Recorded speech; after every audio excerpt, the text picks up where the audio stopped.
que nos estén acompañando hoy. Bueno, ahí como vieron esta presentación va a quedar grabada, que eso también está bueno por si después alguien lo quiere compartir. Primero me presento, mi nombre es Celeste, soy responsable de lo que es comunicación en el PDP Sunchales. Para mí es un honor estar hoy acompañando esta presentación. Agradecerles obviamente a Matías, a Sabrina y al PDP por la oportunidad. Como dije en un inicio, la idea de este conversatorio del día de hoy es justamente que podamos participar, que podamos compartir ideas, que podamos hacer preguntas. Lo tenemos a Ariel, que seguramente tiene información súper valiosa para compartir con nosotros, así que los invitamos a que estén dejando sus preguntas en el chat. Nosotros con Sabri, con Santi y con Matías vamos a estar atentos a poder preguntar lo que van escribiendo, pero si alguien se anima, en el momento que crea oportuno y quiere habilitar su micrófono para hablar, siempre respetando los tiempos, estaría bueno que lo puedan hacer para compartir. Yo no quiero quitarles más tiempo, en primera instancia le vamos a dar la palabra a Gabriel Real, que bueno, creo que la mayoría de las personas que estamos hoy somos correligionarios, pero si hay alguien externo al partido, Gabriel es el secretario general del PDP Santa Fe y nuestro diputado provincial, así que le quiero dar la palabra a él, y después de Gabriel lo vamos a recibir a Matías Álvarez, que nos va a presentar al orador y seguramente va a tener algo para aportar. Quedo atenta a las preguntas en el chat y nada, a escuchar solamente. Muchas gracias. Bueno, gracias, Celeste.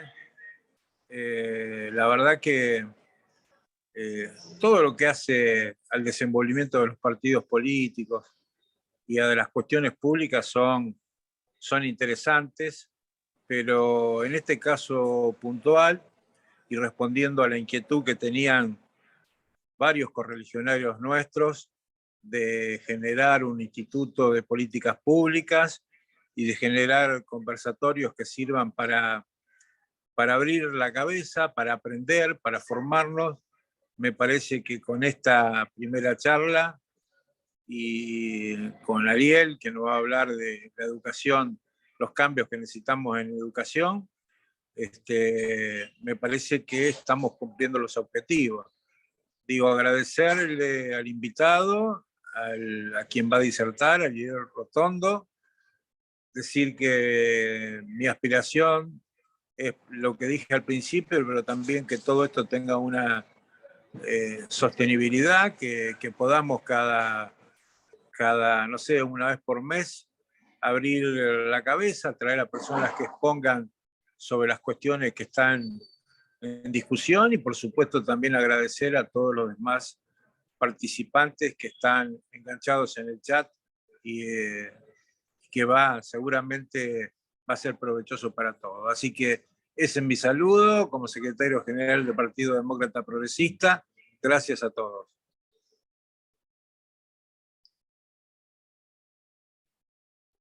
Muchas gracias, Gabriel. Bueno, y tomo la palabra yo y gracias a todos ustedes que están presentes. Hay varias personas que nos escribieron, a Horacio Bertoglo y a mí, que quisieron participar y que no son parte del partido. Este es un espacio que nace del partido, pero está abierto a toda la comunidad. Les recuerdo,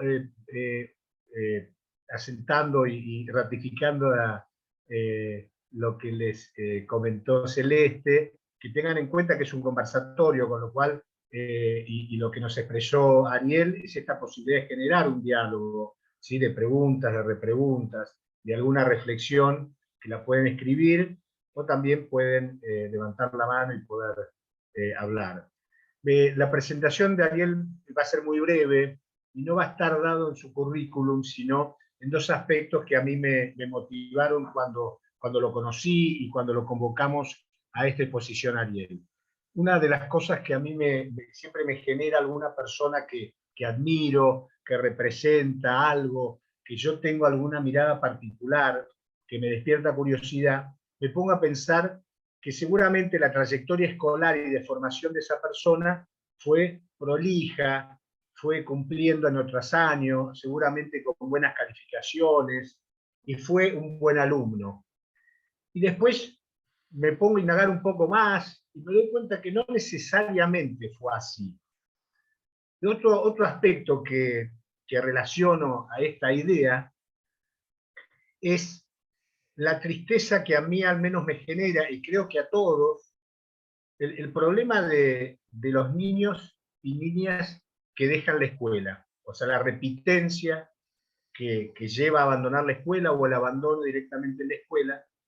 Y siempre me pregunto qué les debe pasar a esos chicos, a esas niñas, a esos niños, cómo debe ser su autoestima, cómo deben sentirse, y además cómo los mira la sociedad a ellos, o cómo sienten que lo mira la sociedad.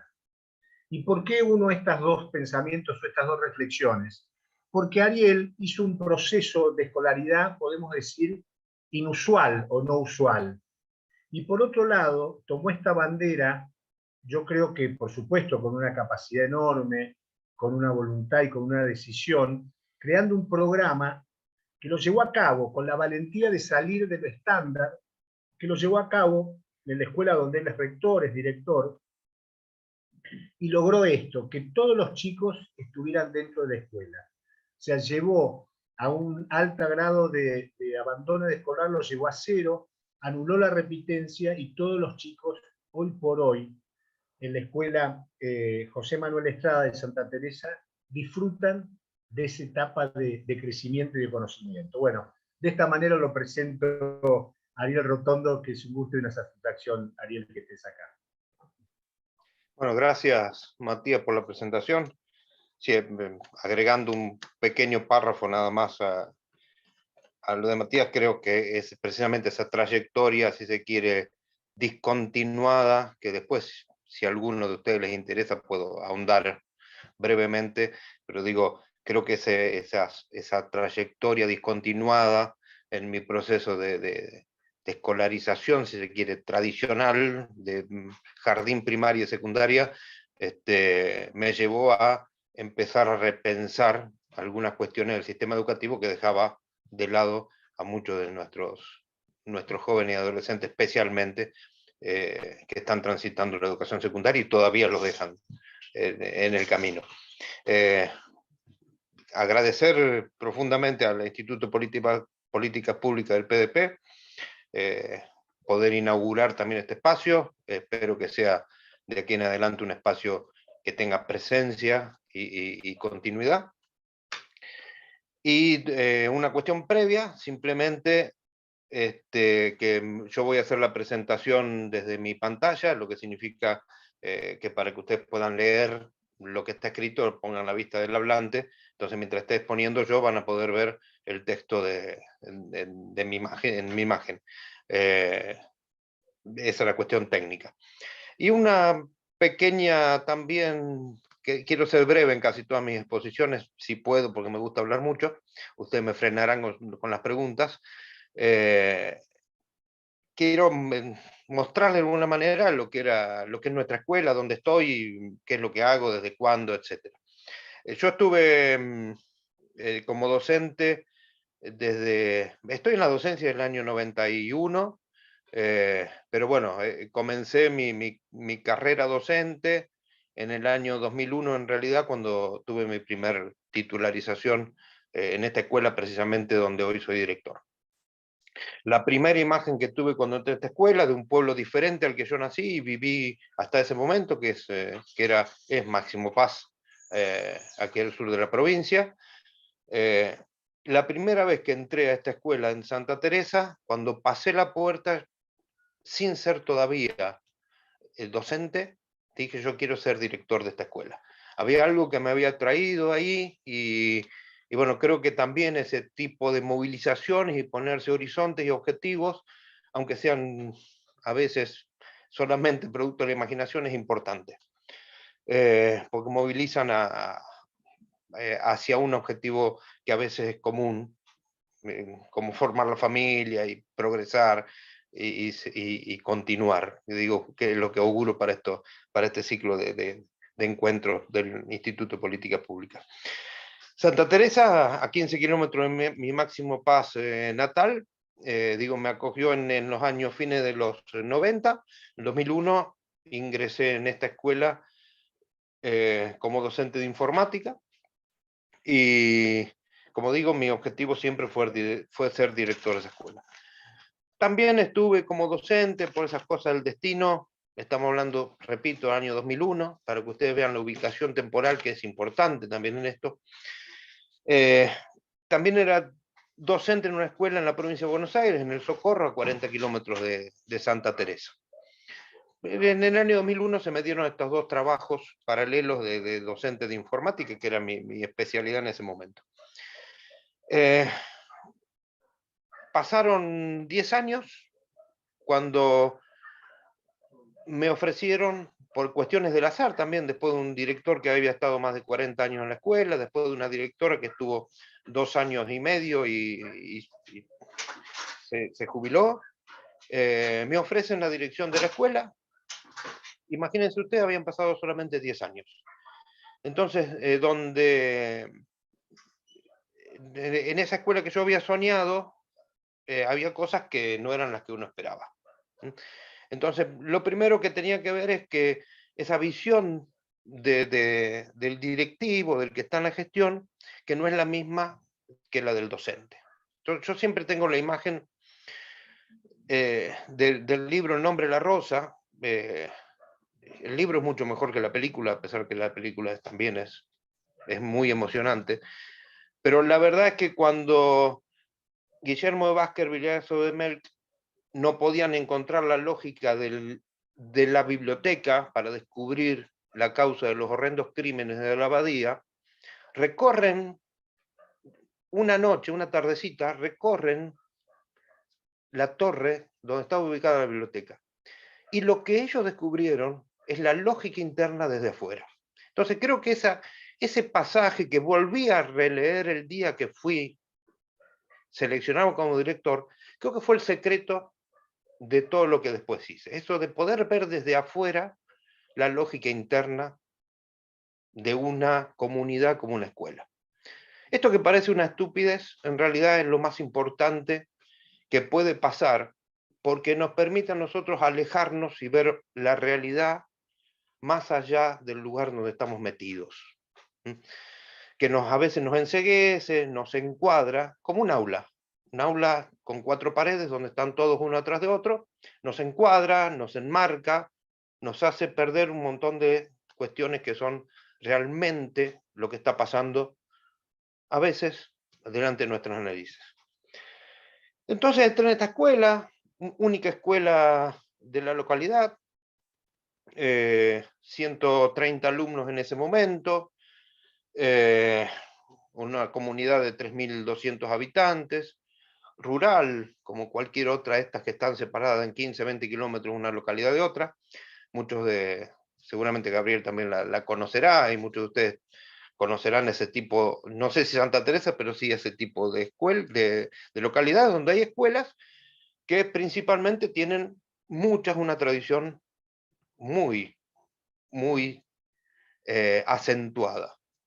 Esto de pensar que de la escuela esta salieron los médicos, los ingenieros, los abogados, etcétera, etcétera, etcétera, pensando solamente en esos casos de éxito y no en aquellos que quedaron en el camino.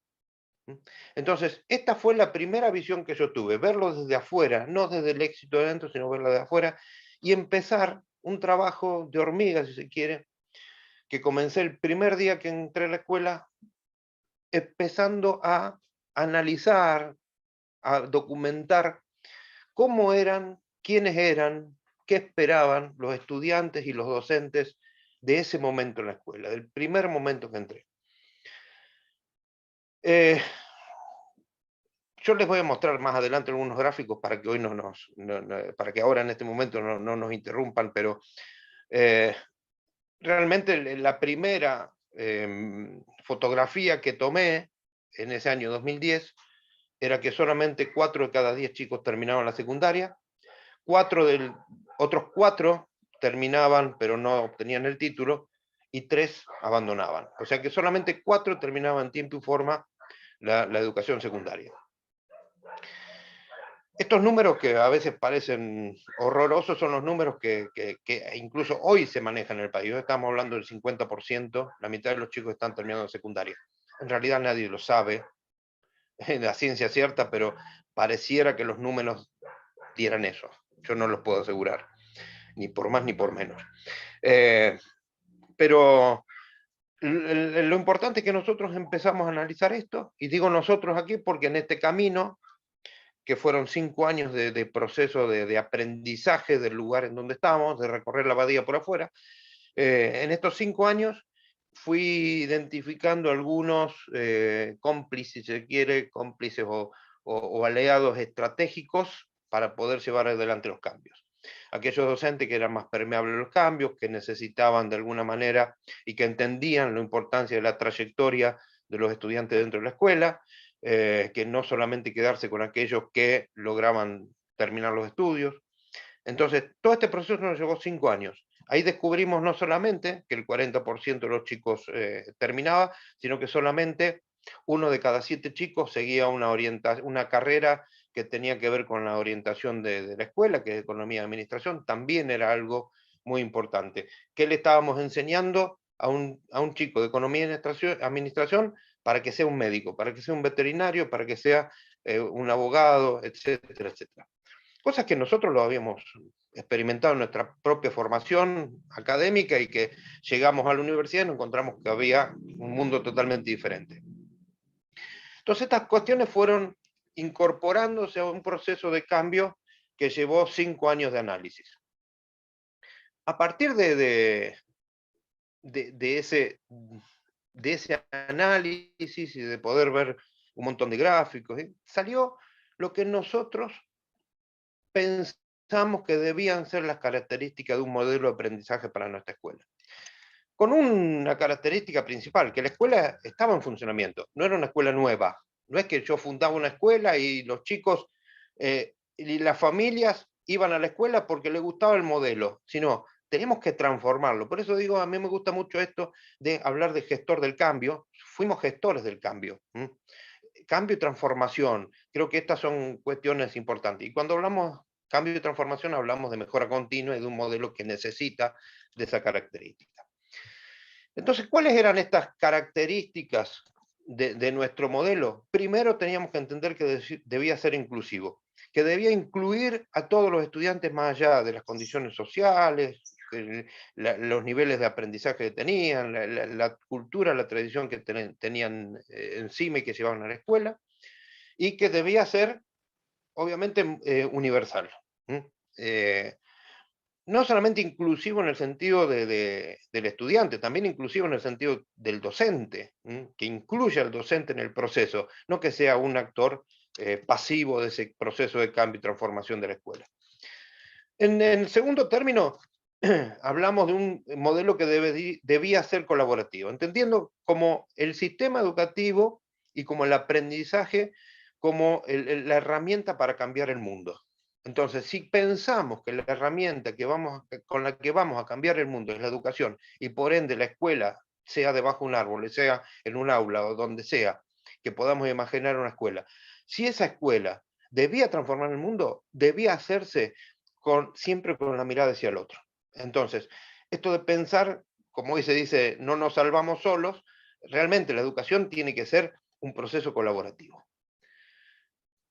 También digo y repito, en el ámbito también la colaboración entre los docentes, trabajo en equipo, etcétera, etcétera.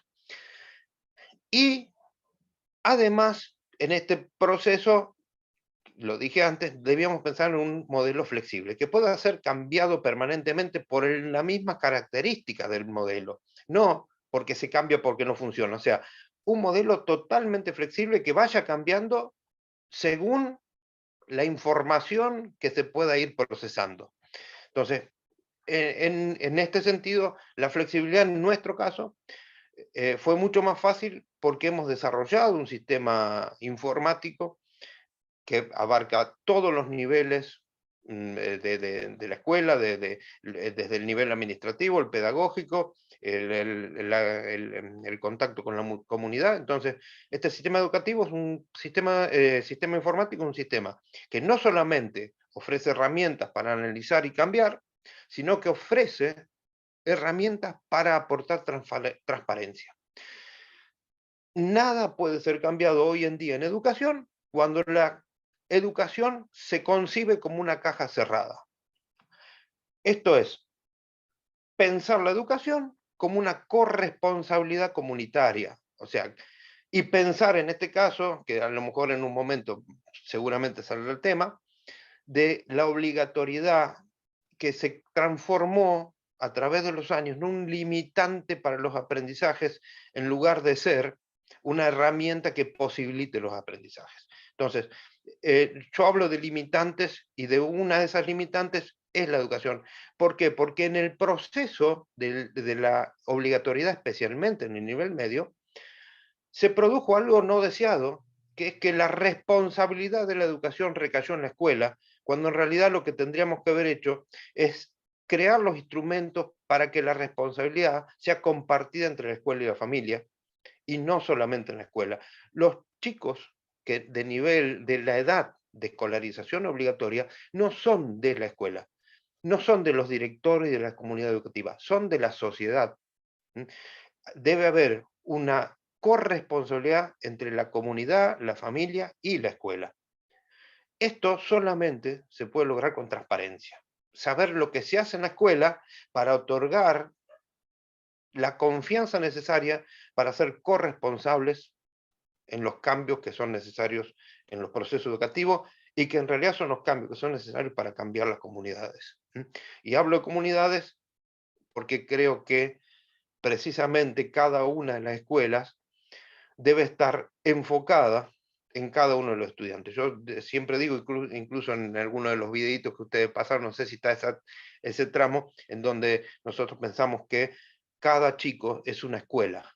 Entonces, tenemos que tener esa visión de enfoque. Entonces, las dos últimas características tienen que ver con esto. Primero, un aprendizaje y una enseñanza-aprendizaje centrado en el docente. ¿Qué significa? Que el docente se debe sentir también con esa responsabilidad de cambiar el mundo y que las decisiones que tome el docente tienen que estar con la vista, con el horizonte, en crear una sociedad mejor y no seguir programas educativos, sino crear sociedades mejores que sean flexibles, que estén propensos al cambio y a la mejora continua.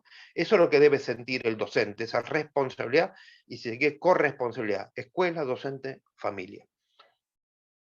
Y por último, este enfoque en el estudiante como una vista diferente. No es que estemos centrados en lo que necesita el estudiante, sino en enfocado en descubrir en el estudiante cuáles son sus habilidades, cómo podemos acompañarlos en la construcción de la autonomía, siempre con la responsabilidad en la relación con el otro, y cómo podemos con ellos acompañarlos en la elección de la vocación y en la construcción de un proyecto de vida. Que esto es lo fundamental que deberíamos hacer en la escuela media. No digo la verdad, no sé si es la verdad, pero es lo que nosotros pensamos que deberíamos hacer. No existen verdad absoluta y posiblemente mañana con esta flexibilidad diga algo totalmente el contrario. No sé qué puede pasar.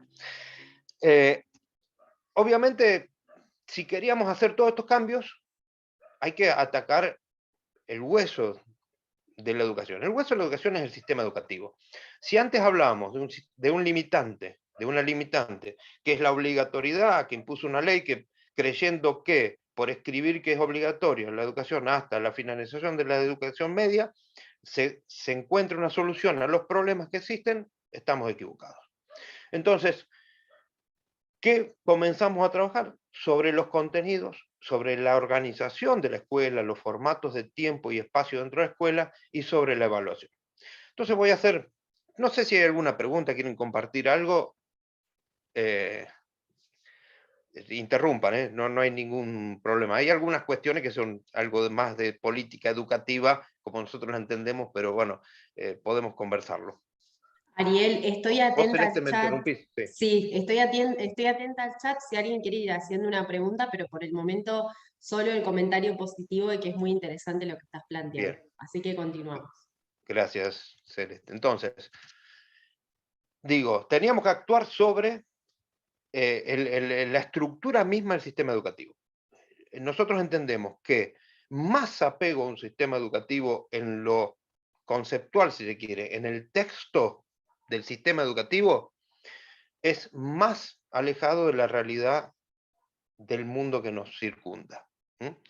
Entonces, hablo de limitantes en el sentido de que las limitantes sean aprovechadas para poder crear un modelo diferente. Cuando yo sé dónde están los límites, puedo trabajar sobre esos límites y digo que estos dos límites, especialmente el del sistema educativo y el de la obligatoriedad, son dos límites muy complejos. Entonces, ¿cómo se descomplejiza esto? Estudiándolo, analizándolo hasta el punto más interno de todo esto. Muchas veces estamos acostumbrados a que nos llegue una resolución, un decreto, etcétera, etcétera, del ministerio en nuestro caso, y leemos el punto fundamental, no estamos leyendo hasta el borde de la página. Entonces, primero y fundamental el conocimiento profundo de la normativa. De esa manera podemos aprovechar las limitantes de los sistemas, leyendo hasta el fondo la normativa. Y toda, no quedarse con simplemente las palabras más que resaltan más, si se quiere, en negrita. Esta limitante más el de la obligatoriedad fueron dos cuestiones que a nosotros nos preocupaban. O sea, ¿cómo hacer para cambiar un modelo sin estar contra la normativa y sin hacer que ese modelo sea excluyente? Y que haga que todos los chicos estén en la escuela. Entonces, trabajamos sobre los contenidos. Los contenidos para nosotros ahora tienen diferentes niveles y no se basan solamente en lo que se va a dar, sino en las habilidades necesarias para aprender y para seguir aprendiendo. Y hablamos que los contenidos debían ser organizados de otra manera. Desarrollamos un método que nosotros llamamos método BIN, la B de básico, la I de importante y la N de necesario, y decimos que todos aquellos contenidos que son básicos son los que me permiten seguir aprendiendo otros contenidos mucho más elevados. Que los importantes son aquellos contenidos que tienen que ver con el contexto, con el interés, la actualidad, mucho más cercano a lo que le pasa a las familias, a las propias escuelas, los propios docentes y lo que pasa en el país, en el mundo, etc. Y por otro lado, aquellos contenidos que son necesarios para poder desarrollar en los estudiantes un proyecto de vida, la vocación y ayudarlos a ser seres autónomos, responsables en relación con los demás. Entonces nosotros no pensamos ya en si se va a dar Egipto, se va a dar la economía, se va a dar la historia de... No, pensamos qué habilidades son necesarias para que puedan entender procesos históricos, qué habilidades son necesarias para que puedan entender realidades económicas, qué habilidades son necesarias para poder comunicarse con los demás. Entonces, a partir de ahí estructuramos nuestros contenidos. Obviamente, esta reestructuración de contenidos nos llevaba a también reestructurar los espacios. ¿Por qué? Porque podemos hablar de las mismas habilidades que queremos alcanzar en los estudiantes. Ahora, podemos hablar de las mismas habilidades que desarrollaron en realidad cada uno de los estudiantes. ¿Cuáles traían desde antes de ingresar a la escuela? Entonces, estas cuestiones son las que nos obligaron a repensar los espacios. Desde lo estructural y decir, a ver, ¿por qué lugar nos cruzamos más los docentes? Así charlamos en el camino. No llevarlos a una sala de profesores, sino ¿en qué lugar cuáles son los lugares que transitamos? ¿Cuáles son los lugares en donde nos sentamos? ¿Cuáles son los lugares en donde nos apoyamos? Entonces, esos lugares pasaron a ser la nueva estructura edilicia. Y además, ¿cómo nos reunimos? ¿Se reúne igual un estudiante avanzado de matemática del mismo curso que un estudiante que le falta muchísimo para comprender algunas cuestiones matemáticas? ¿O se juntan los que saben más y los que saben menos? Entonces, estas cuestiones que parecen a veces naturales, muchas veces se dejan dentro del mismo sistema. Nosotros intentamos reestructurar esto. Entonces hicimos otros tipos de espacios también. Y organizamos la escuela en otras materias. Dejamos en realidad de lado las materias y comenzamos a trabajar con espacios para el aprendizaje activo. Estos espacios para el aprendizaje activo ya no son matemáticas, geografía, lengua, sino que son situaciones problemáticas de actualidad. Por decirlo, en los primeros años trabajamos mucho con lo que son la recolección de datos, saber cómo comunicar datos, recabarlos, y trabajamos con cuestiones ambientales, con medio ambiente y energía, con cuestiones que tienen que ver con la comprensión y el entendimiento de mapas del mundo. Creamos una agencia de turismo. Entonces, con esos son las materias que nosotros tenemos. Y no tenemos matemáticas, etcétera, etcétera, sino que tenemos un grupo de docentes que trabajan en módulos para llegar a aprender, desarrollar esas habilidades que me ayudan a entender lo que está pasando con estas problemáticas que se plantean. Entonces, tenemos esos aprendizajes que son graduados, nosotros llamamos proyectos graduados integrados, en donde hay un montón de módulos que algunos los dan un docente solo y a veces se dan más de un docente. Esto lo podemos hacer gracias a reestructurar los espacios y los tiempos en la escuela. Y por otro lado hablamos de espacios para la potenciación de los aprendizajes, que son espacios para apoyar las trayectorias, son espacios para desarrollar cuestiones que tienen que ver con la creatividad, con la inventiva, y espacios que tienen que ver con el acompañamiento de la vocación. Entonces tenemos talleres de abogacía, por ejemplo, en donde los chicos que creen que su futuro va a estar muy ligado al derecho, van a esos talleres, y van con los estudiantes que tienen las mismas inquietudes. ¿Por qué le llamamos de la potenciación de los aprendizajes? Porque esos estudiantes vuelven a los proyectos graduados con aprendizajes más avanzados, integran equipos de trabajo y pueden aportar mucho más para el aprendizaje de los demás. Esto que parece también muy simple, es algo que potencia, como dice el espacio precisamente, potencia los aprendizajes e incluso hace que algunos estudiantes que no estén todavía decididos cuál va a ser su vocación, se sientan de alguna manera contagiados por sus compañeros de equipo de curso. Incluso hasta lo que nosotros por ahí entendemos como salidas educativas, que a lo mejor van a un museo, van al teatro, etcétera, que es una práctica muy común en las escuelas, no en pandemia, pero sí ahora de nuevo. Nosotros no lo hacemos con estudiantes de un curso, nosotros lo hacemos con estudiantes que desean ver una obra de teatro. Entonces, ¿qué nos pasaba antes, si se dice en la educación tradicional? Llevábamos un equipo de chicos, un grupo de chicos, que el 20% les interesaba el teatro y el 80% no. Obviamente el resultado cuando volvían es que el 80% de los chicos no les había gustado. Entonces, ¿qué nos ha pasado? Que cuando llevamos a lo que les interesa, nos encontramos que no hacemos lugar para poner a todos los chicos y poder llevarlos. ¿Por qué? Porque los que vuelven contagian a los demás. Estos que son cambios, como digo, muy sencillos, son posibles gracias a poder cambiar los espacios y los tiempos en la escuela. Porque si no, estamos siempre encerrados en ese curso, en los nombres del mismo curso, etcétera, etcétera. Entonces, cambiamos la forma de ver los contenidos a partir de habilidades que queremos lograr, cambiamos la forma en que se ve la escuela y cómo está conformada. Y lo último, que es lo más, y que va a ser lo último en la exposición, después la abrimos para lo que ustedes deseen, lo último tiene que ver con lo más crítico, problemático de la educación, que es la evaluación. La evaluación es algo muy delicado en la educación. ¿Por qué? Porque reduce una habilidad a un número. Y ese número es arbitrario, siempre es arbitrario, porque no refleja jamás la forma en que se desarrollaron los aprendizajes, sino cómo resultaron los aprendizajes.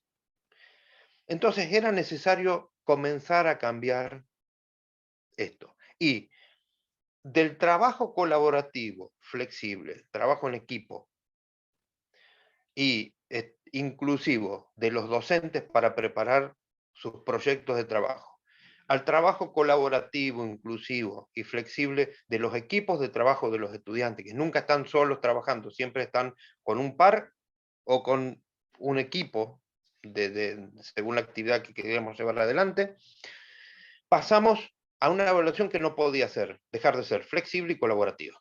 Entonces, no podíamos pensar en una forma de dar clases diferente, en una forma de encarar, digamos, la estructura de la escuela diferente, y después tomar una prueba para reducirlo a una lección oral. Entonces, era necesario desarrollar a la par un modelo colaborativo, flexible e inclusivo.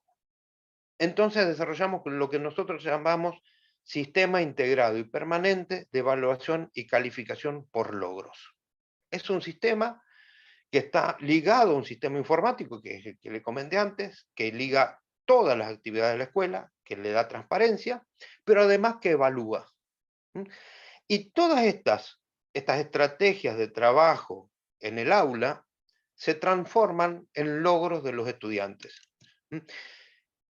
¿Cómo nosotros entendemos este sistema? Primero, que lo consideramos como parte del proceso de aprendizaje. O sea, no se aprende para calificar o evaluar, sino que se aprende evaluando, descubriendo errores, si se quiere. Decimos que es transparente, que todo el mundo tiene que saber de antemano de qué se trata lo que se va a evaluar, que tiene que ser permanente y continuo, porque si yo estoy hablando de logros, los logros no sabemos cuándo los vamos a alcanzar. Que tiene que ver con la colaboración, tiene que haber un acuerdo entre partes, entre los pares, entre los estudiantes, entre distintos equipos de trabajo, entre los estudiantes y los docentes, y la familia, si se quiere. Que permita reconocer errores como parte del descubrimiento de cómo se alcanza un logro, y como consecuencia de esto, entendemos esta evaluación como el punto de partida y no de finalización de la obtención de los logros. Esto que parece muy sencillo, en la práctica nos llevó muchísimo tiempo, incluso en el medio de haberlo desarrollado casi por completo nos agarró la pandemia y bueno, tuvimos que retroceder varios casilleros. Pero esto para nosotros era fundamental, poder integrar a todo lo demás un sistema de calificación. ¿Cómo funciona este sistema de calificación? Que es, insisto en esto, nosotros hemos desarrollado un software que facilita y transparenta esto, pero también puede hacerse sin eso. ¿De qué se compone este sistema? Primero, de rúbricas integradas en donde se integran todas las materias, los espacios curriculares, todas las calificaciones que conocemos del 1 al 10, del 6 se aprueba, para abajo no, y también logros, capacidades, habilidades, competencias, como se nos ocurra llamarlos, según la época de la moda pedagógica. Hay 4 niveles de logro, que ahora se los voy a mostrar gráficamente.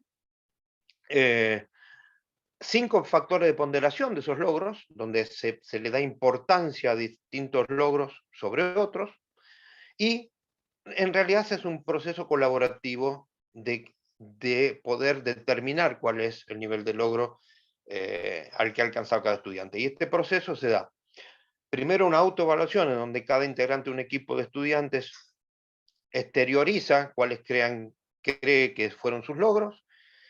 Los demás integrantes del equipo coevalúan eso, o sea, opinan sobre si están en lo cierto y ellos vieron lo mismo que el estudiante y su compañero de equipo sobre los logros que ha alcanzado, y al final un proceso de validación que hace el docente diciendo, a ver, vos qué pensás de los logros que has obtenido con respecto a este criterio de evaluación, los demás que están pensando y lo que piensa el docente, y al final valida ese proceso. Esto que a veces uno dice, bueno, va a llevar mucho tiempo, en realidad no es una cosa que se hace en un determinado momento, sino que se hace junto con el proceso de aprendizaje. Se presentan las habilidades que se quieren alcanzar, se presenta la forma en que se va a desarrollar y se presentan los logros que se quieren alcanzar con los estudiantes. Entonces, al final de una clase puede ser que un equipo se evalúe, al final de otra clase otro equipo se evalúe, porque no tiene importancia el contenido, sino cuál es el nivel de logro de las habilidades. Esto permite, de alguna manera, entender que se aprende permanentemente, que no está mal equivocarse, pero que es necesario trabajar colaborativamente para obtener logros. Y la última pantalla que les muestro es precisamente esta forma de cómo se si la encuentro. ¿Dónde está acá? A ver si es esta. Sí. Este es el modelo, digamos, gráfico. Ahí en el primero en rojo es un nivel de logro que no alcanza a aprobar a los estudiantes, pero es un logro en sí. Este nivel es cuando el estudiante entiende que necesita ayuda, que ya es un logro. O sea, no es un 1, es un logro. Yo entiendo que necesito que me ayuden para lograr entender algo y desarrollar alguna habilidad. El segundo nivel de logro es ya el primer nivel de aprobación, que es cuando el estudiante logra los objetivos cuando lo ayudan.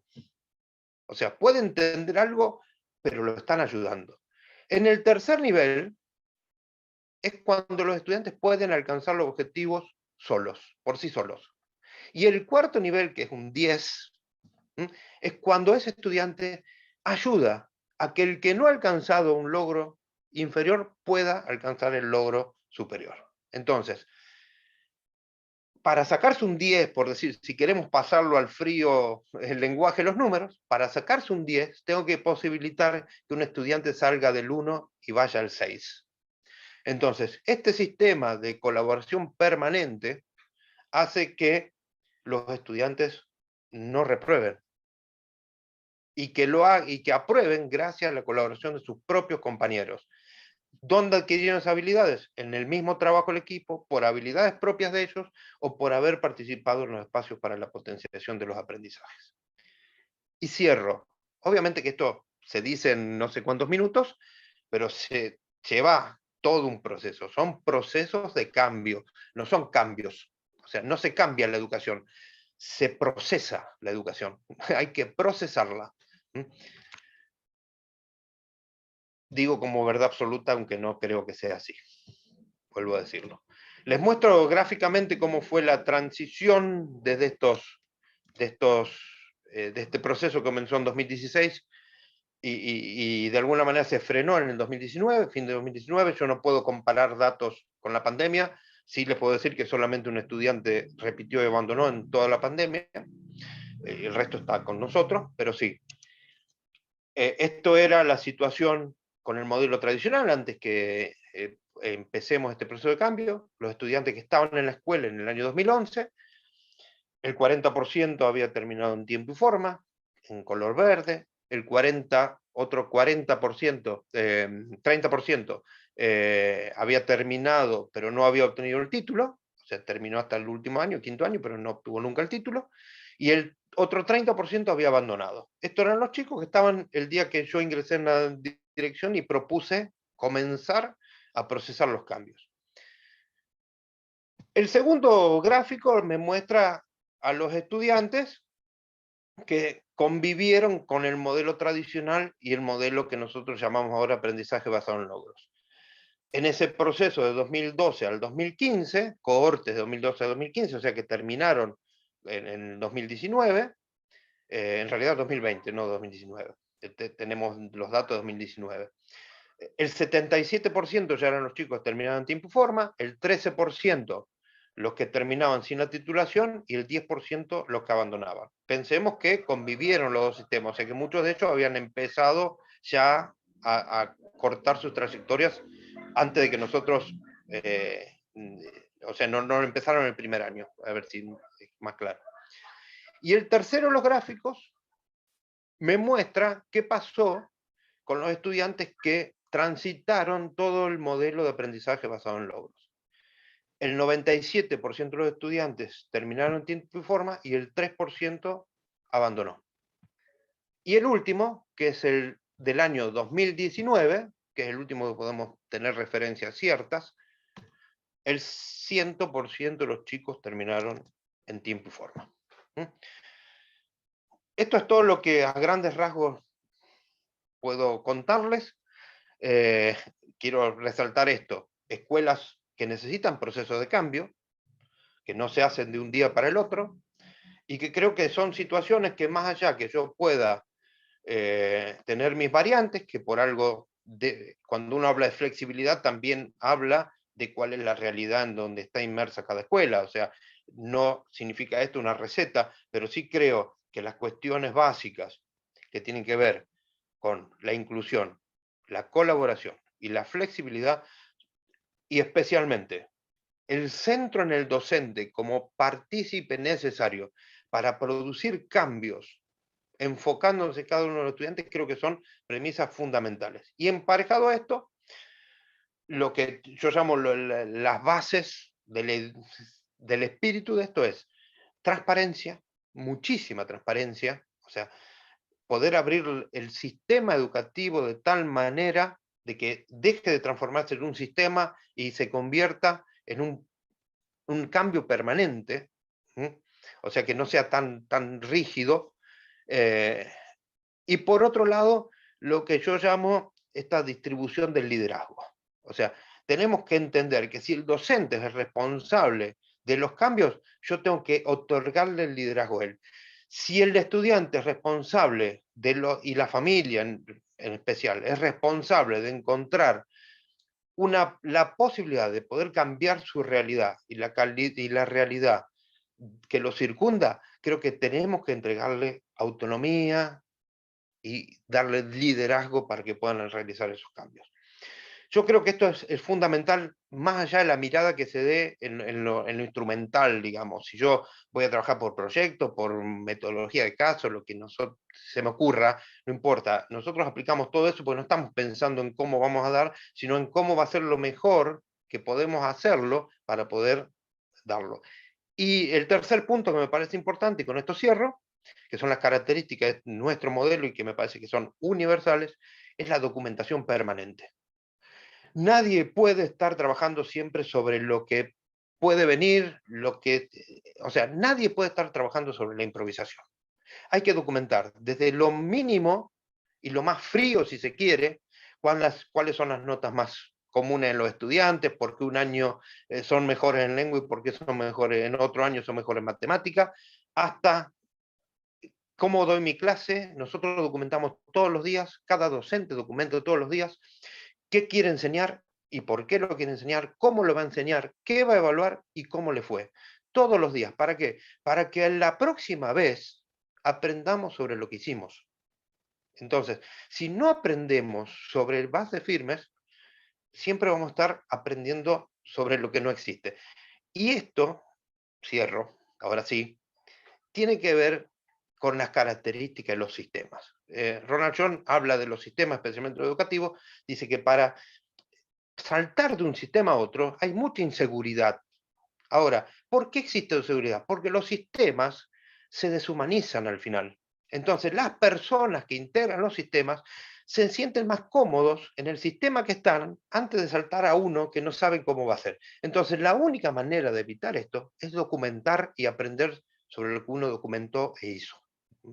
Entonces, estas son las espero haber de alguna manera servido todo lo que les fui contando, tanto para los docentes como para los no docentes. Y que, bueno, ahí digo, uno dijo, quiero preguntar, así que a disposición. Sí. Bueno, Ariel, primero un aplauso virtual de todos los que están ahí, impresionante. Hoy cuando Matías dijo Muchas que gracias. estaba fascinada, voy encontrando otros que se van adhiriendo al club de fan, acá en el chat. No, nosotros siempre con Santi tenemos una frase para cerrar esto que dijiste, que es que lo que no se mide no se puede mejorar. Entonces es súper importante eso que acabas de decir. Tengo acá algunas preguntas que son muy interesantes. Horacio preguntó que ¿cómo se trabaja con la postplanificación? O sea, en el aula, ¿se trabaja de manera personalizada según las necesidades de cada alumno o hay un esquema para trabajar con todo el aula, digamos? Nosotros tenemos definidas cuáles creemos, digo creemos porque al final, después de la documentación, puede ser que nos resulte así. Quiero que quede claro esto. Nosotros trabajamos sobre el error. Nosotros mejoramos a partir de equivocarnos. Entonces, nosotros creemos, a partir de documentar todo esto y analizar todo lo que se hace a diario en la escuela, que hay ciertas habilidades que deben ser desarrolladas en primer año, en segundo año, tercer año, cuarto año, quinto año. Esas habilidades son las sobre las cuales nosotros trabajamos y le incorporamos el interés de los estudiantes. Por ejemplo, yo les hablé de no sé si les había dicho esto. En primer año, en el segundo cuatrimestre, trabajamos sobre una empresa de turismo, viajes y turismo. Entonces, cada uno de los equipos de estudiantes se reúnen según los intereses de lo que quieren averiguar y desarrollar. En el segundo cuatrimestre trabajamos en segundo año, por ejemplo, con lo que se llama, o sea, proyectos comunitarios. Entonces, había un grupo de chicas que querían hacer una especie de protectora de animales en el pueblo. Así tenemos una plaza, por ejemplo, propia, pero queríamos una especie de protectora de animales. Entonces nos preguntamos, ¿les interesa todo proteger a los animales?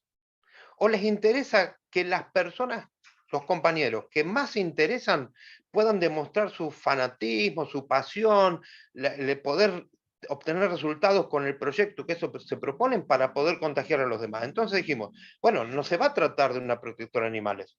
Vamos a ver qué proyectos comunitarios le interesan a cada grupo de estudiantes. Entonces, eso habla de la flexibilidad. ¿Por qué tenemos que hablar? Hoy está todo en moda, o sea, yo no estoy en contra del ESI, pero sí estoy en contra de la moda del ESI. No estoy en contra de la vialidad, de la educación vial, pero estoy en contra de la moda de la educación vial, de poder establecer fechas en donde se habla de tal tema. Eso es una cuestión casi simbólica, pero no es la realidad. O sea, el 2 de abril no es una fecha simbólica de Malvinas, pero la realidad es de todos los días, de los chicos que hoy se transformaron en hombres, padres, y que tienen sus propias problemáticas. Entonces, yo no voy el 2 de abril tener una charla con un excombatiente, yo lo voy a tener a lo mejor el 2 de octubre, que no tiene nada que ver. ¿Por qué? Porque necesito que sea una necesidad que surja de la realidad. Entonces, esas cuestiones, nosotros los docentes van elaborándolas de alguna manera, y van induciendo, pero no lo van imponiendo, porque después abren el juego. En el tercer año hablamos de comunicación, es todo comunicación. Entonces, creamos una empresa multimedia en donde a algunos estudiantes les gustará ser locutores, a otros les gustará ser community manager y van a administrar las redes, otros les gustaría hacer documentales. Entonces, este proceso de flexibilidad en el tratamiento de los contenidos a partir de habilidades es un proceso que se acerca mucho más a la realidad de cada uno de los estudiantes. En el cuarto año hablamos de la vocación. ¿Se puede hablar de la vocación de la misma manera a un futuro médico o a un futuro carpintero? Podemos darle... Ahora, esto de poder abrir es fundamental. En el último año hablamos de gestión de proyectos. Cada equipo de estudiantes gestionará sus proyectos. Sí, Habrá creo que algún... esto Entonces, de de esa manera de poner sobre la mesa y ver qué es lo que realmente le interesa al estudiante tomar exacto. y descartar lo que no. Y tratar de conformar una oferta que pueda ser accesible según las características del modelo, digamos, que pueda incluir a todos, que podamos entenderlo como algo colaborativo y que sea flexible, que pueda hacerse. Siempre uno dice, hay cosas que no terminan de hacerse en la escuela, pero tampoco quiero decirlo, tampoco es trabajar en proyectos. Hoy está de moda también esto, el ABP, o sea, todo ABP. Y a veces cuando vamos al interior del ABP, nos vemos que nosotros, que tenemos nuestros añitos, también hemos hecho trabajos prácticos que son ABP. Entonces, si cambiamos, lo que hay que cambiar es la escuela, la educación. No es que hay que cambiar de un día para el otro pensando que hay soluciones mágicas. No, debemos abrir. Si mañana trabajaremos en la BP es porque necesitaremos trabajar en eso. Y si algunos estudiantes necesitan que trabajemos basado en problemas, trabajaremos basado en problemas o trabajaremos con el análisis de casos. Pero no se trata de una receta como solución mágica para la educación.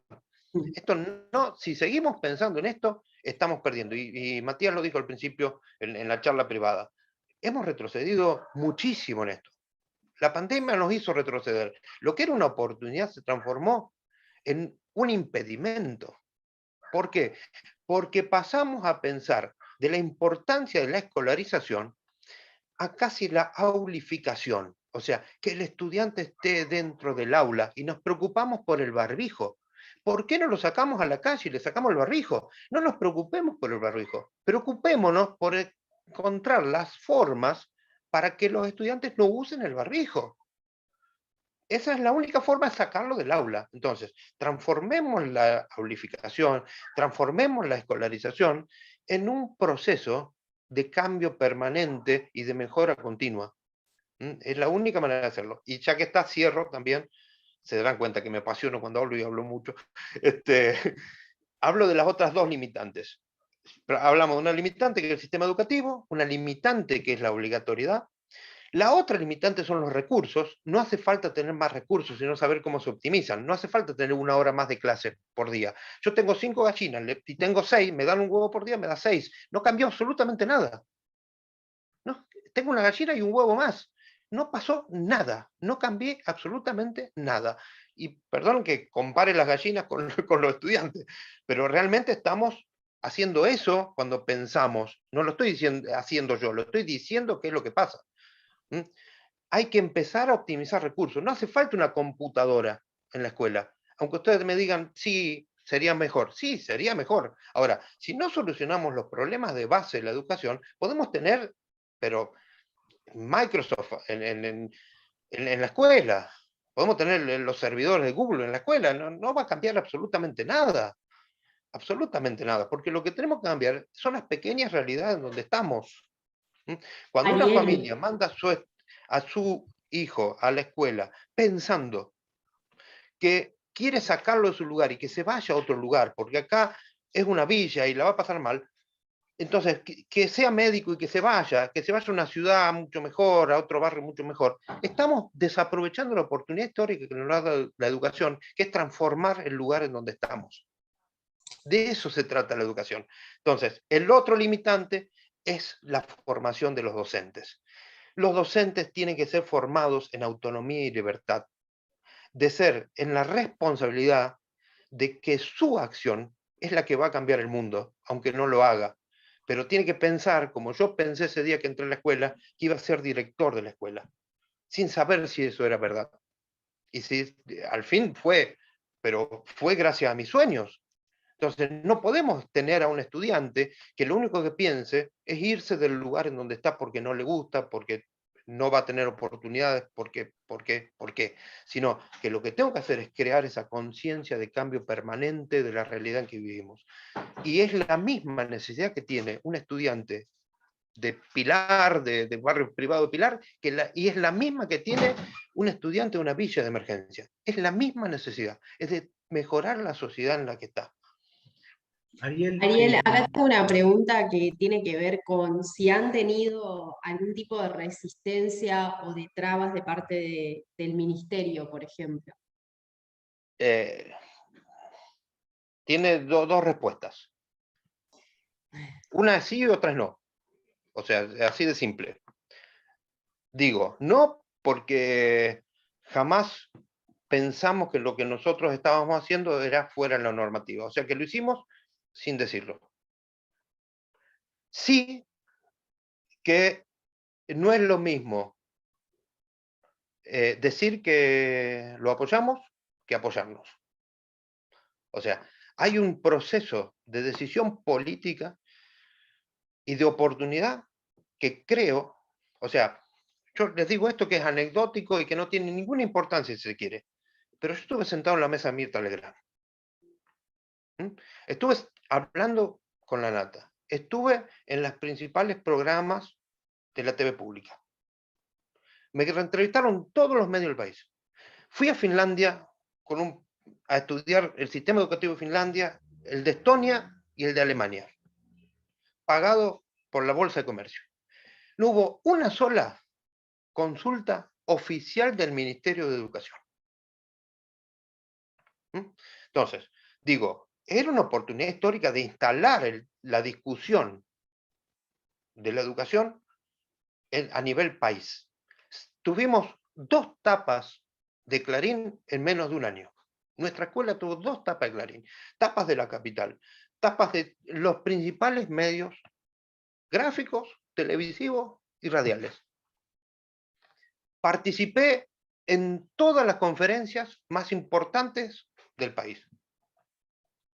No lo hice yo, lo hizo un equipo de trabajo, que solamente trataba de transformar su realidad. O sea, el 60% de los chicos que no terminaban en nuestra escuela. Nosotros no queríamos transformar la educación. Pero la oportunidad se dio por azar, como yo entré después de 10 años a la dirección de la escuela sin pensarlo, como sea. Yo hace 30 Déjame años hacerte atrás una era pregunta. mecánico. Déjame hacerte una pregunta, disculpa que te interrumpa, pero me pareció como muy, muy trascendente, al menos yo lo veo desde la norma como abogado, como es mi formación.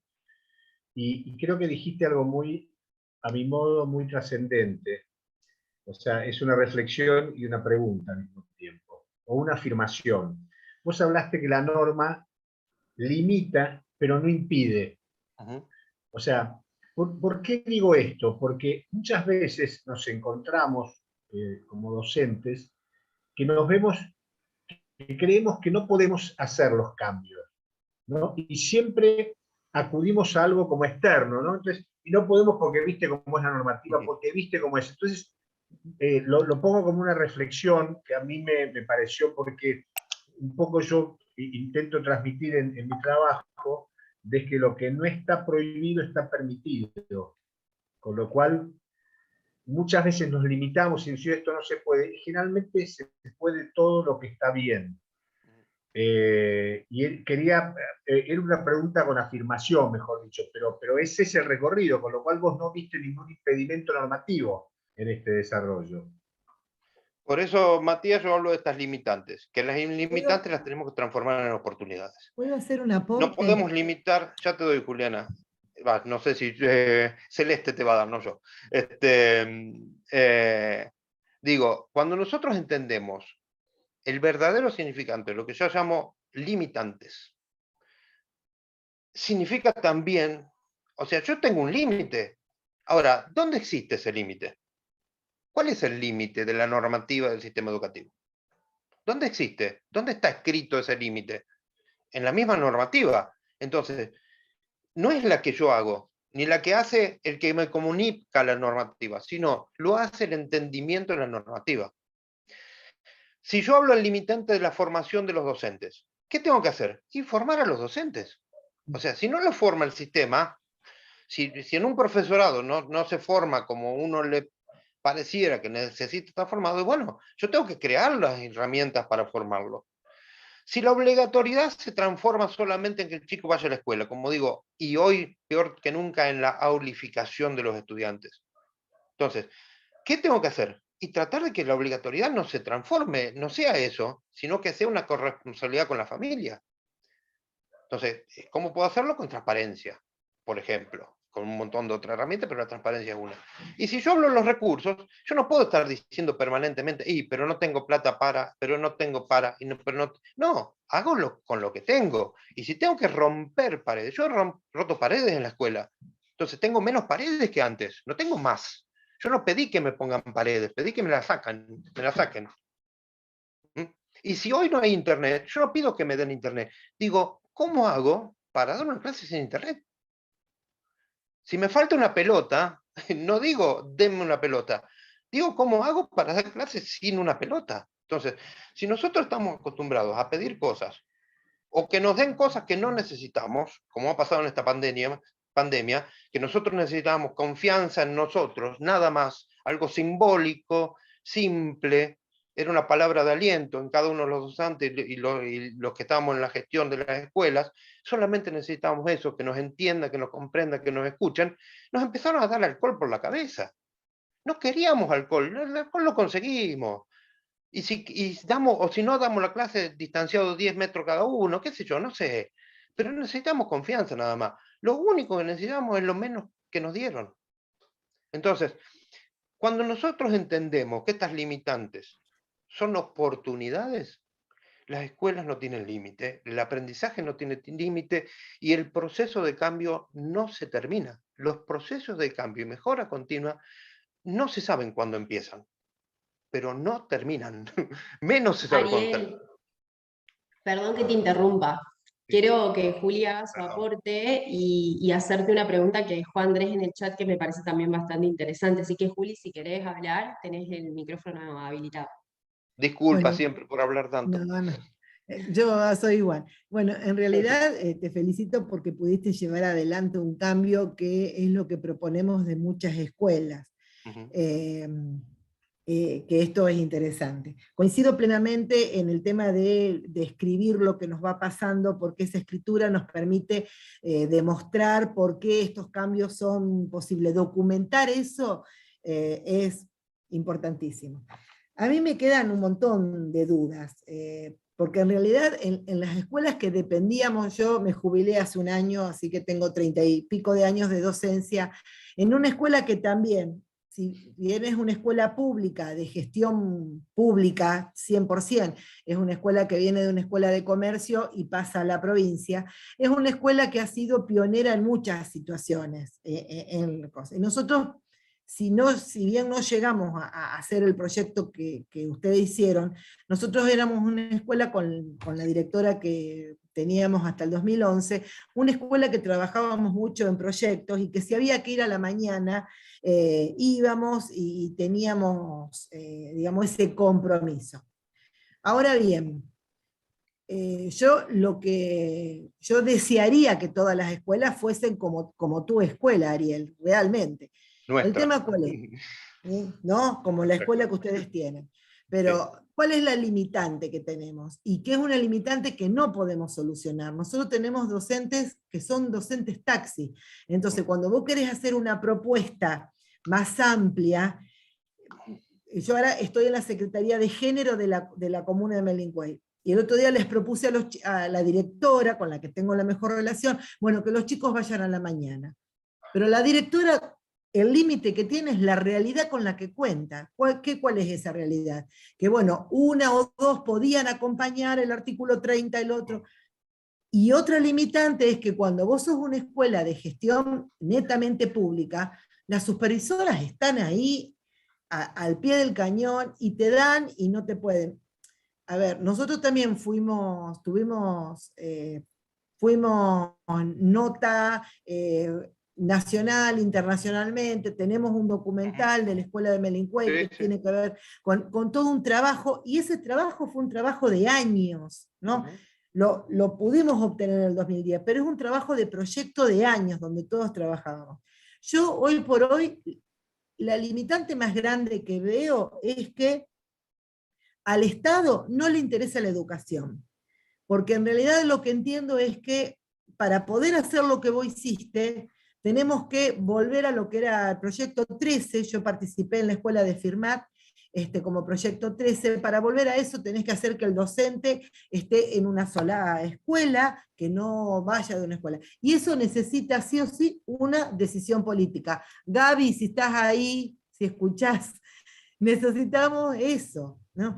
Acá, perdón Juliana que te interrumpa, Sí. o sea, asiento en todo lo que decís.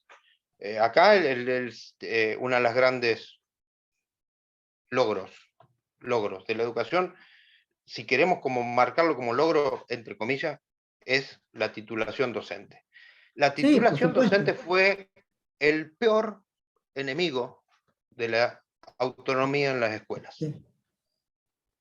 O sea, yo no hablo de que no debe existir un escalafón, pero la autonomía que tiene que tener cada director para poder, dentro de un escalafón, elegir el mejor personal, seleccionar, acá no podemos hablar en proyectos, de cambiar los formatos, sino hablamos primero, aunque sea de concentración horaria dentro de un mismo establecimiento Claro, educativo. tal cual. O sea, el primer punto, concentración horaria. No quieren cambiar la concentración horaria. El docente que está en una escuela y tiene oferta, posibilidad de tener más horas en esa escuela, las tiene que tener.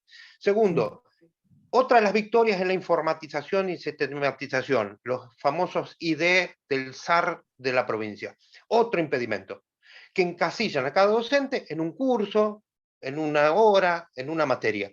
No, los docentes deben ser institucionales, deben servir para funciones institucionales, que en este caso es dar clases en equipo, con distintos agrupamientos, etcétera, etcétera. El tercer punto es la permanencia del docente en la escuela. El docente no puede utilizar el método de titulación para ir pasando y logrando estar cada vez más cerca de su casa. No, el docente tiene que tener una responsabilidad institucional. El docente tiene que estar por lo menos 5 años en la escuela en donde titulariza. Porque si no, el director pierde el contacto de trayectoria del docente. Entonces, estos cambios que son los grandes, perdón si hay algún sindicalista que no está, pero bueno, estos que son los grandes logros de las políticas educativas de los últimos tiempos, fueron los principales, y son todavía, y no se sabe hasta cuándo, son los principales enemigos de los procesos de cambio y transformación de las escuelas. Entonces, manejar diferente el tema de titulación, hacer que el docente esté más tiempo en la escuela, son dos cuestiones que lo que señala Juliana que tienen que ver con poder desarrollar esto. Nuestra escuela es una escuela de padres, una cooperadora de padres, y es por ende una escuela privada y puede elegir los docentes. Yo pasé de 30 docentes en el año 2010, en 10 años pasé a 20 docentes. Fui concentrando todas las horas. ¿Qué hago? Que casi el turno lo tenga el docente en mi escuela, no pueda ir a otra escuela. ¿Por qué? Porque completa todas las horas de la mañana, todas las horas de la tarde y casi lo tengo en la escuela. El mismo docente da todas las horas de matemática, el mismo docente da todas las horas sociales, el mismo docente da todas las naturales. Entonces, los docentes se movilizan dentro de la escuela, ocupando diferentes espacios y ya no se encasilla en los ideas de SAR de la provincia. Esto en la práctica es así, en la teoría cada uno tiene su hora de matemática, de lengua y su horario que yo declaro y que ellos declaran y que son los mismos que cumplen dentro de la escuela, pero con otras funciones diferentes. Por eso digo yo siempre que es como una máscara lo que nosotros hacemos y detrás existe el sistema educativo con todas sus limitaciones bien estrictas. Pero acuerdo con todo Julián en esto, es necesario que las escuelas tengan autonomía. Yo estoy hablando siempre también de otras dos cuestiones, que es el manejo de los recursos de las escuelas, que necesitamos tener una base de funcionamiento de la escuela. O sea, yo no puedo creer que en el año 2022 haya escuelas que no tengan agua potable. Y que a esa misma escuela le hayan destruido y vuelto a construir 3 veces la cocina. O sea, no puede ser. Es una cosa ilógica. ¿Cuáles son las necesidades básicas para que una escuela funcione? Tiene que tener luz, tiene que tener agua, tiene que tener... Bien, hagamos eso y hagamos que toda la provincia parta de eso. Pues no podemos tener una escuela que tenga todo y que a veces le hayan hecho en el mismo tiempo 10 veces la misma cosa que a otra que todavía no pudo conseguir lo más mínimo. Entonces, esto lo tenemos que ver. Y la otra cuestión es que esto no lo puede manejar el director. Esto lo tiene que manejar, si se quiere, si queremos descentralizar, descentralicemos y démosle la potestad a un equipo educativo dentro de las comunas y municipalidades que tengan decisiones propias, no que hagan clase de guitarra, sino que modifiquen las escuelas y mejoren las escuelas. Creo que esto es fundamental. Y el otro tema son los comedores escolares. No podemos elegir qué escuela tiene comedor y cuál no. Y no podemos hacer que la directora vaya a comprar alfajores o leche Sindor. No, eso tiene que manejarse desde la política, tiene que llegar la ración de comida universalmente a todas las escuelas. Y el otro punto es que tenemos un espacio en blanco en la administración que son las escuelas como la nuestra. Las escuelas que tienen toda la estructura, una escuela privada y es una escuela pública, porque es de los padres. Y no puede ser tratada, no podemos darle responsabilidad a un responsable legal una escuela 100% subvencionada. Entonces, estas cuestiones, que son problemáticas que también tienen las escuelas privadas, que no se crean que todo es fácil, son cuestiones que tenemos que analizar. Entonces, necesitamos poner a los directores en una gestión pedagógica al 100%. Necesitamos desestructurarlos y sacarlos afuera. No digo que vayan a Finlandia como fui yo, pero a mí no me querían dar licencia para ir a Finlandia. No me querían a mí dar la oportunidad de ir a estudiar otros sistemas. ¿Por qué un gerente de una empresa hace reuniones en el horario que quiera, en el momento que quiera, con las personas que quiera para poder mejorar su empresa y un director de la escuela tiene que pedir permiso? Se ausenta una hora de la escuela y tiene que pedir permiso. Somos gestores de cambio, no somos gestores administrativos. Sí, Ariel, en relación a esto que planteas, Andrés había dejado una pregunta en el chat que tiene que ver con si podríamos pensar en un sistema como este, pero en un contexto de educación especial. las características de flexibilidad, colaboración e inclusión son universales. ¿Cómo lo haga? Si yo tengo el norte puesto en esos puntos y estar enfocado en cada uno de los estudiantes, yo creo que no existe la forma de hacerlo más allá de la universalidad de la forma de hacerlo, digamos.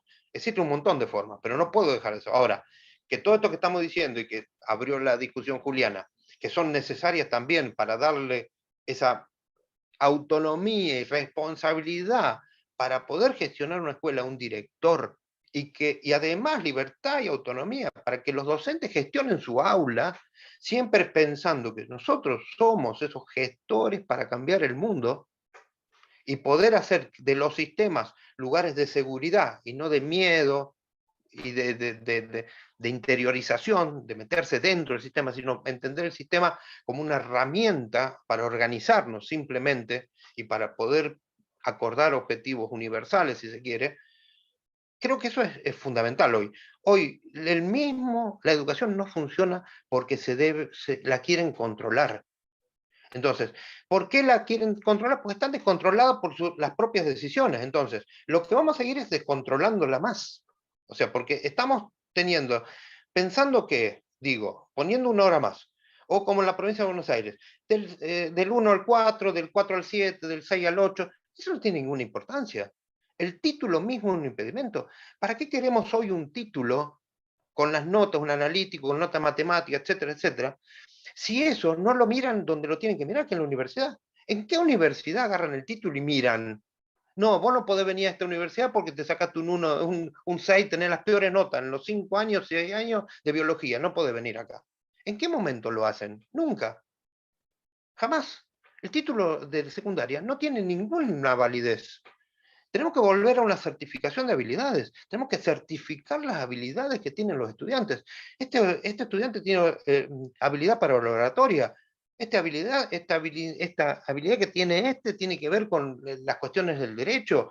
Entonces, yo voy a tener estudiantes que saben cuáles son las bases para construir su proyecto de vida. En consecuencia, su familia, tener una mejor sociedad en donde está viviendo y poder transformarla y obviamente, como digo, mejorar su lugar y no el lugar de otro. Yo estuve hace un tiempo en Adén y María, una localidad donde están los Molinos Cañuelas, creo que está, en Córdoba, en el sur de Córdoba. Bueno, me reuní con los directivos de la empresa, de la harinera, y les dije, ¿su hijo dónde estudian?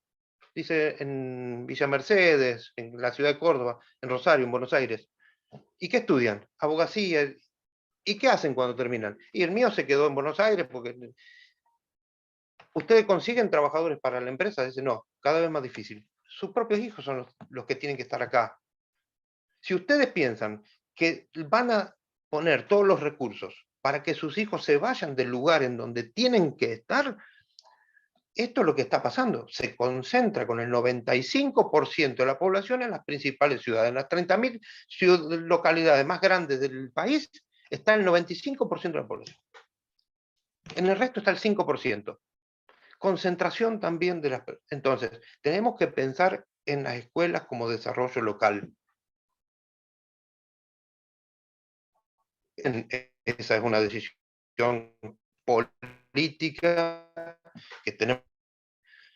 Hoy la tecnología también nos permite, con una vinculación mucho más grande con la escuela secundaria, pero no pretendamos que de las secundarias hagan ingenieros, médicos. No, apoyemos la vocación, acompañémoslo más allá de los límites de la educación media y brindémosles las oportunidades de nuestros estudiantes en nuestro lugar. Me parece que son cuestiones que tenemos que discutir. Tenemos que discutir. Hay un montón de cosas que están mal, sí.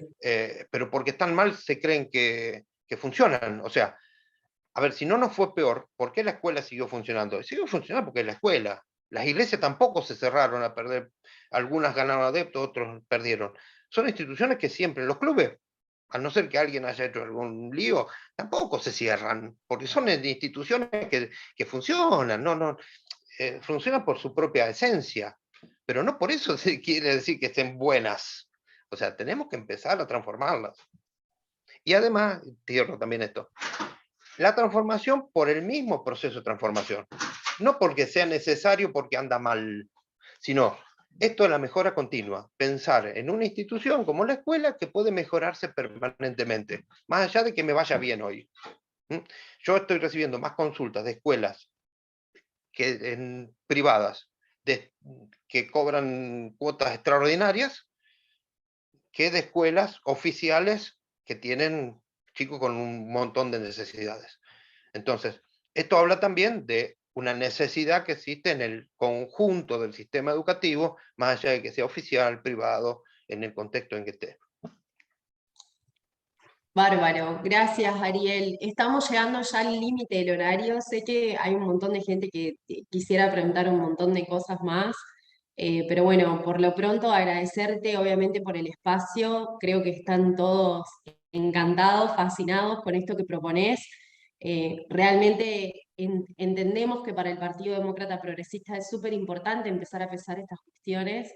Veo caras y leo comentarios de que algunos ni siquiera nos habíamos imaginado posibilidades de educación de esta manera, porque generalmente uno las ve en otros lugares, en otros países, así que en buena hora que personas como vos hayan salido a buscar posibilidades nuevas y que hoy haya chicos que estén trabajando a través de esta metodología que planteás. Así que nada, yo agradecerte, agradecerles a todos los que están, los que participaron, y obviamente les cedo la palabra a Mati por si quiere cerrar, así que de mi parte, muchas gracias. Gracias, Celeste. Simplemente agradecer, por supuesto, a todos los que participaron, particularmente a vos, Ariel, y creo que es un comienzo, porque siempre se comienza, y ojalá que este comienzo pueda tener permanencia, trascendencia, y podamos formar también una comisión de poder pensar esta educación presente y futura para proponerle a nuestra provincia y al país una alternativa, o mejor dicho, una propuesta educativa en los términos que vos decís, Ariel. Te mando un abrazo y gracias a todos.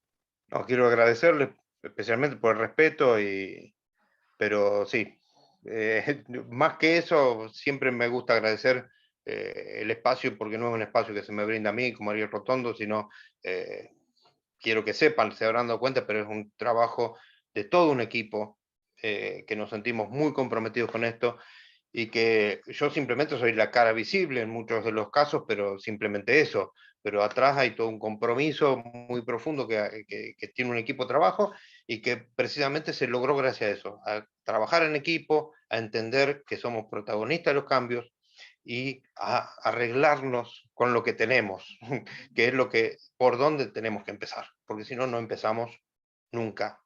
Entonces, para empezar, hay que hacerlo con lo que se tiene. Así que muy agradecido al partido, obviamente, y a disposición de ustedes en el momento que sea. Gracias, Ariel. Seguramente te van a llegar 1000 consultas, porque acá hay gente que quiere ir a conocer la escuela, te quiere ir a visitar, quiere preguntarte cosas. Seguramente que te van a llover los mensajes y las consultas, pero en nombre de todo el partido te agradecemos por tu tiempo y por compartir esto que es súper valioso para nosotros. Bueno, gracias a ustedes. Y en mis redes están todos mis contactos, así que me pueden mandar mensajes, hagan lo que quieran de mí. Bueno, Muchas gracias. un abrazo para todos, muchas gracias y bueno, un aplauso virtual para Ariel. Gracias a ustedes. Chau, chau.